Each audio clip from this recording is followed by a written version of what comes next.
You want to hear a crazy statement? You think he can be as good as Steph Curry in the NBA? Heck no. He's going to be better than Steph Curry in the NBA. Yeah, that is insane. An accurate statement is this: the Lakers can and should draft LaMelo Ball. I know it sounds impossible, but this video gives the map to Melo. There is a realistic chance the Lakers get it right on their second Ball brother. This video explains why it's the Lakers' next brilliant move. Hey, it's Casey. Welcome to AM Hoops, dropping 5 videos per week at 9 a.m. Eastern. We are truly AM Hoops now. We are also trying to get to 100,000 subscribers by January 1st. It's an ambitious goal. I have had people messaging me telling me I can't do it. We can't do it. Tell a friend if you already subscribed. If you watch these videos and you thought about it, just hit that button.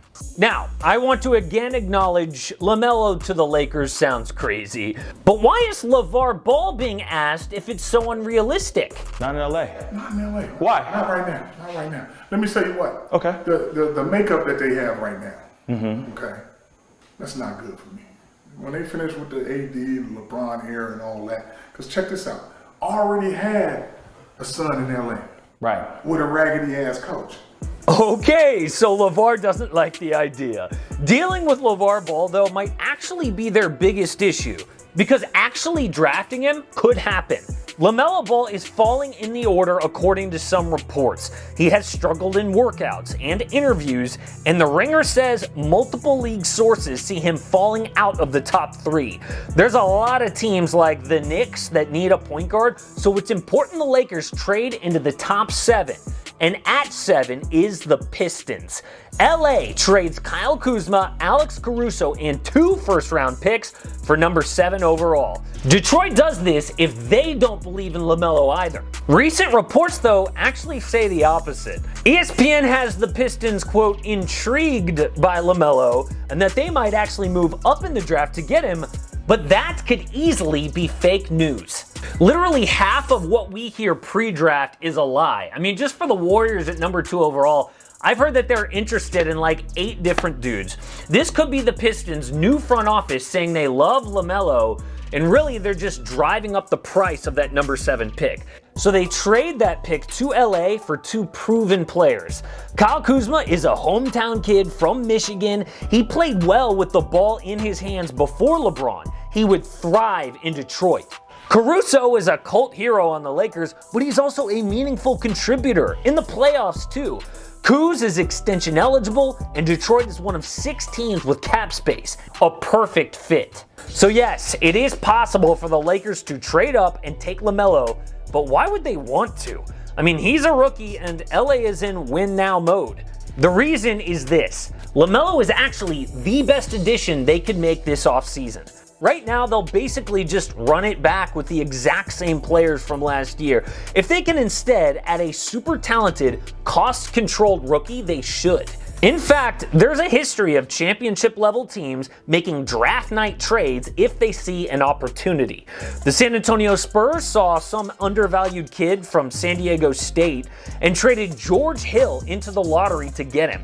The Lakers saw other people pass on Kobe Bryant because they weren't sure about him jumping straight from high school, so LA pounced, trading Vlade Divac. If LaMelo Ball is falling like some reports say, this could be one of those rare draft night opportunities. Kawhi and Kobe had a few years to learn before taking a featured role. LaMelo would have that same opportunity on the Lakers. He would have Rajon Rondo's role in year 1. Ball would come off the bench and get to go against other bench players.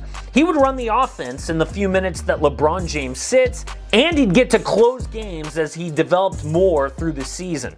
This could be an opportunity for a win-now move that also sets up the future. AD and LaMelo are a natural fit on the court, and LaMelo would get valuable playoff experience early. Of course, there are issues with this move, and we'll get to those in a bit, but we have to acknowledge that Golden State is back. Steph, Clay, Draymond, Andrew Wiggins are going to be motivated. They could make some crazy trade.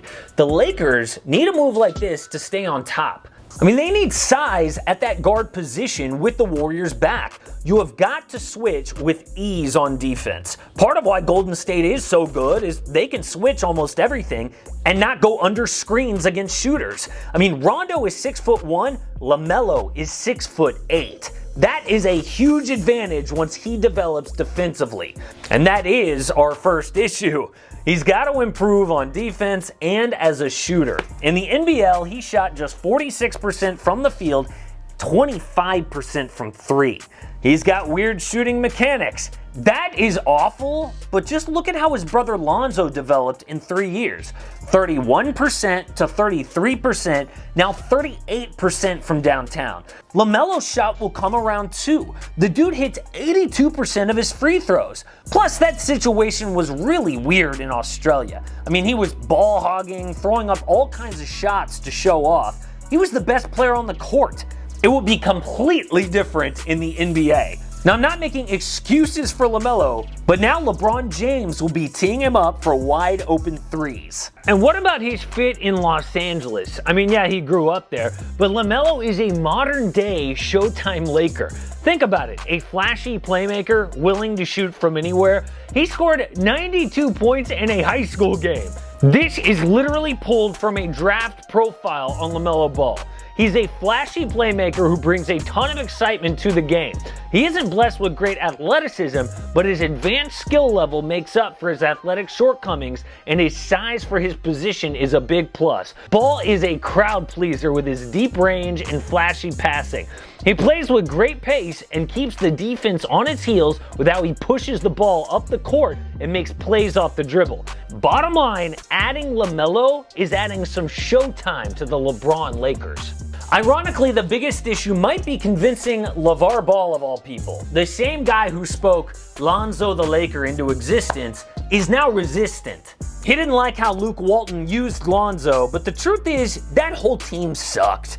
I mean, once LeBron and Lonzo were injured, they lost. Winning cures all. The Lakers are defending champs. Plus, they're not going to let LaVar's big mouth scare them away from drafting LaMelo if it's the right basketball decision. They have shown no fear taking on potential drama if it makes basketball sense. I mean, this team signed J.R. Smith and Dion Waiters, who couldn't play a game last season because he was too high. LaMelo, as a young role player on a championship team, would be in a completely different situation than Lonzo. LaVar would have fun on the talk shows, sure, but he would not get in the way of the Lakers drafting his son. This all hinges on LaMelo falling in the draft. If that happens, there could be a bidding war to get into the top 10.